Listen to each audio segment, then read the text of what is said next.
Buenos días y bienvenidos un día más a la hora de los niños. Y hoy, en el episodio de hoy, nos fulminaremos los libros de Levítico, Números y Deuteronomio, debido a que en ellos se expresan más bien leyes de conducta, normas, códigos, todo lo que el pueblo judío debía servir si quiere verdaderamente conservar la alianza que Dios había hecho con él. Y empezamos ahora con el libro de Levíticos. Bueno, el libro de Levíticos es un libro en el cual se recogen ahí todo lo relacionado al culto divino. O sea, cómo es, digamos, la Eucaristía que tenía el pueblo judío. O sea, cómo ellos en plan de iban a festejar el Sabbat. Cómo también iban a ofrecer sacrificios. Un poco de todo. Los sacrificios son los holocaustos, en el cual pues es un animal.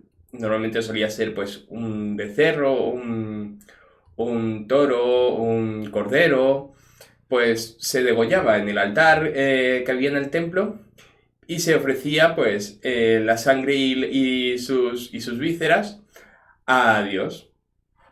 El objetivo pues es de que todo lo que se recibe es de Dios. Es como de decirle, pues tú no lo has entregado, nosotros te lo volvemos a entregar a ti.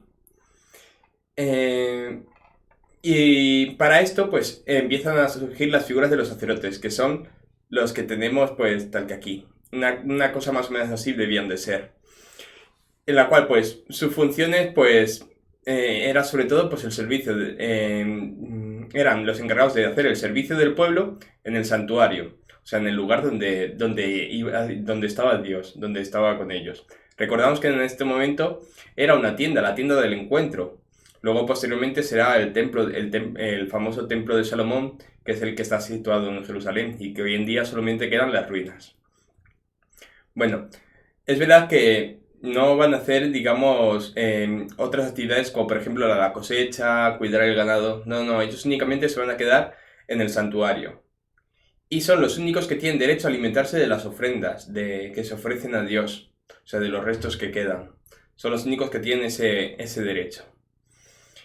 También son los encargados de mantener encendido el fuego del altar, el fuego que representaba la presencia divina, como aquí nosotros los cristianos lo representamos pues con la luz de Cristo en el cirio pascual. Y bueno, Moisés, recordamos a Moisés en el viejecillo que abrió las aguas del mar, pues Moisés era el sumo pontífice. ¿Qué es el sumo pontífice? Una especie de papa. Era como el papa para los judíos. Y es él el que se encarga de ordenar sacerdote primero a su hermano Aarón y luego a los hijos de Aarón. Por medio de un ritual concreto en el cual pues se ofrecían en plan de holocausto, se les ungía con aceite, se les imponía las vestiduras y tal.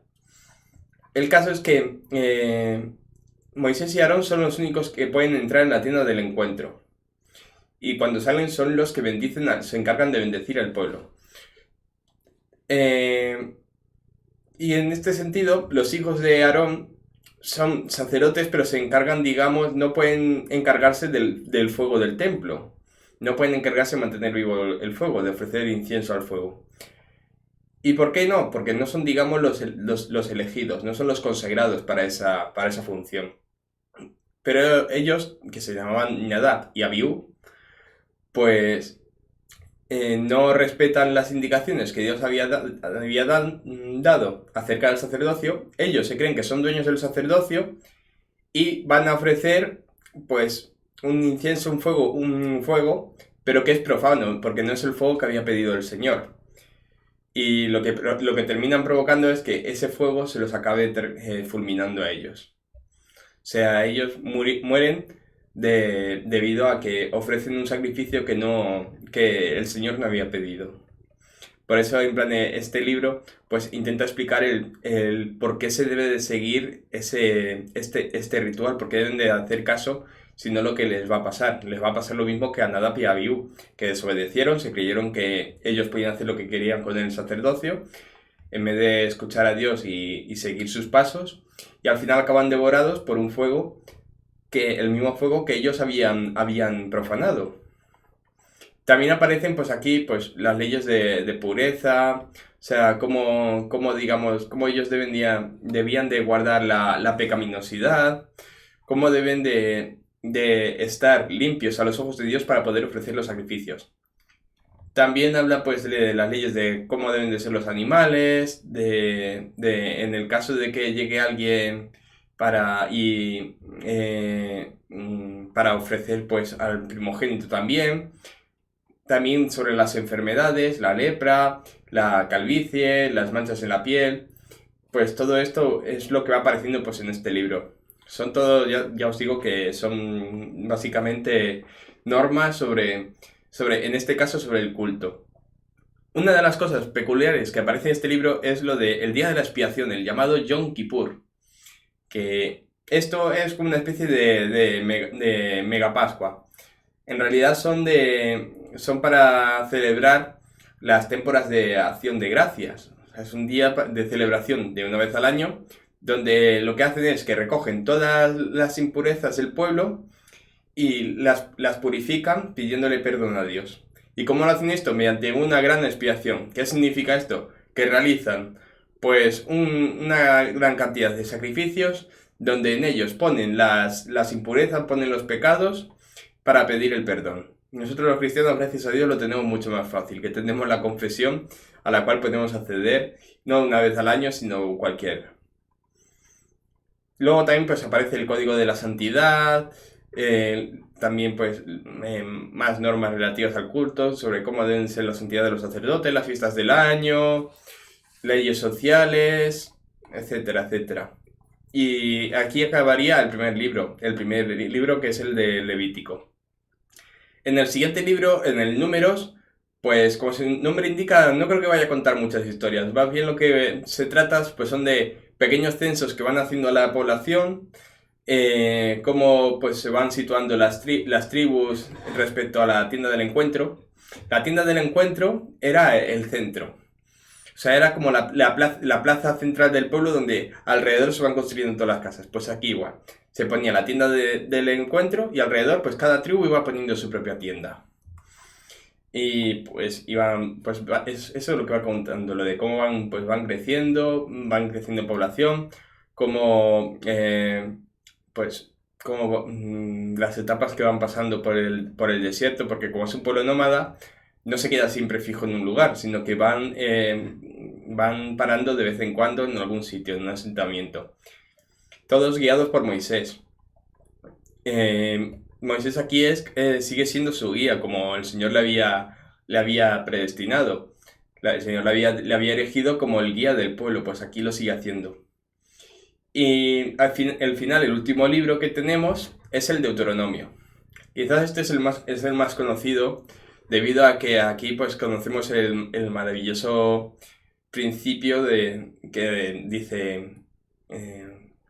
dice, escucha Israel, el Señor es tu Dios, el Señor es uno, amarás al Señor tu Dios con todo tu corazón, con toda tu alma, con todas tus fuerzas, etc, etc, etc. ¿Qué es el Deuteronomio? El Deuteronomio es, por así decirlo, el megatestamento que se marcó Moisés. Moisés ya tenía aquí 120 años. Él ya sabía que iba a morir dentro de nada. Entonces lo que hace es subir a la cima del monte Nebo y allí va a darle 3 discursos a los israelitas sobre todo lo que les va a dejar para seguir siendo justos ante Dios y seguir respetando la alianza. Entonces, pues, les va a dejar, sobre todo les va a dejar, pues, cuáles son el código legislativo, el código de Deuteronomio que se llama, y sobre todo recordarles el decálogo, o sea, las 10 palabras que les dio a partir de las tablas de la ley. También les va a hacer va a hacer mucho hincapié Moisés en este libro al tema de la escucha, el Shema en hebreo. El tema de la escucha, de que siempre tienen que estar escuchando a Dios, que no se olviden de ser fieles a Dios mediante la escucha, que siempre tienen que escuchar. Un poco como nosotros tenemos que recordar que Dios escucha siempre. Pues aquí igual, el pueblo judío no debe de olvidar nunca el Shema, que no deben de creerse que Dios no los escuche y que Dios siempre les está hablando. pues también les recuerda pues el famoso código deuteronómico, son las leyes de culto, que es un solo santuario, cuáles son los cultos prohibidos, cuáles son las idolatrías, cómo ir contra las idolatrías, por qué deben ser fieles a la alianza, el año sabático, cómo guardarlo, también cómo deben tener necesidad de conmemorar, de recordar la celebración de la Pascua, del paso del Señor en medio de Egipto y cómo les liberó. También cómo pueden ser admitidos a la asamblea y, en fin, un montón de leyes en todo lo referido al culto.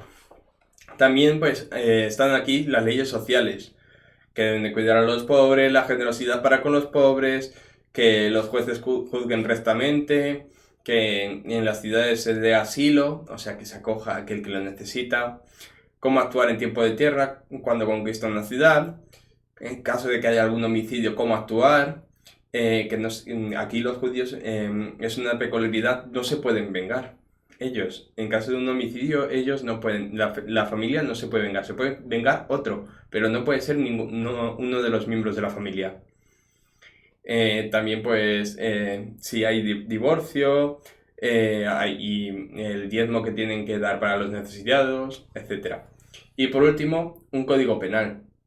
Pues sobre eso, pues cómo juzgar los cultos prohibidos, los homicidios, si hay pena de muerte, cuál es, en el caso de que haya un falso testimonio, pues cómo actuar ante él, qué hacer con el acusador, qué hacer con el acusado, y sobre todo que necesitan de haber 3 testigos para necesidad de acusar a un hombre de muerte.